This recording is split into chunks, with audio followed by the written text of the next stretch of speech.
Good evening mga kabarya. Patuloy po namin binibili ng mga ganitong klaseng Star Note, no? 20 piso. Sino pong may ganitong klaseng Star Note 20 piso, lapag lang po dito, no? Para pag-usapan po natin yung presyo, no? Yan, 2020 for a complete series lang po. Nagbubuo po ako ng mga ganitong klaseng Star Note, no?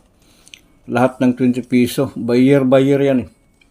Baka meron po kayo, no? 2019 also Star Note 20 piso, no?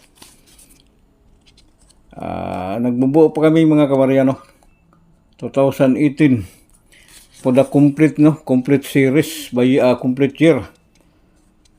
Kailangan may Star Note 20 piso. Baka meron po kayo, no? Pag-usapan po natin yung presyo, no? Lapag lang po dito, no? Mga kabarya. Kasi sa ibang mga collector, ito po ang collectible na paper bill, no? With banknotes. Talagang may halaga na po ito sa ngayon. Ito po ang talagang hinahanap ng mga collector, no?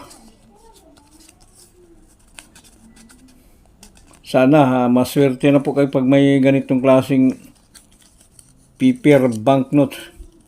Ito po parang may asterisk yan, no? Bibihira na ito mahanap sa ngayon, no? Lapag lang po dito, no? Guys, yan, patuloy po namin hinahanap. Sa ibang kolektor, napakamahal yung bilihan nila. Depende po sa kondisyon, no? Pag malutong, medyo mataas yan.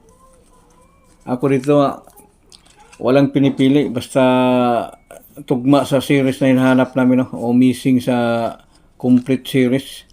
Basta 20 piso. Yan, Star Note. Lahat yan po guys, puro Star Note yan, no?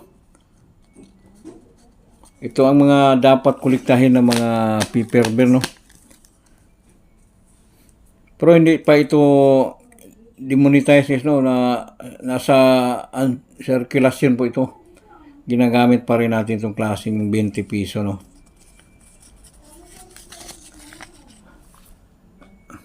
Sino pong maswerte dyan, no? Baka mayroon po kayong ganitong klaseng paper banknote, no? Parang may cross yan, no? Star Note o parang asterisk. Ito po ang tinatawag dati sa amin na jackpot na paper bill o maswerte pag may makahawak ng ganitong klaseng paper bill. So yan lang, no? Yan lang mga kabarya. Maraming salamat.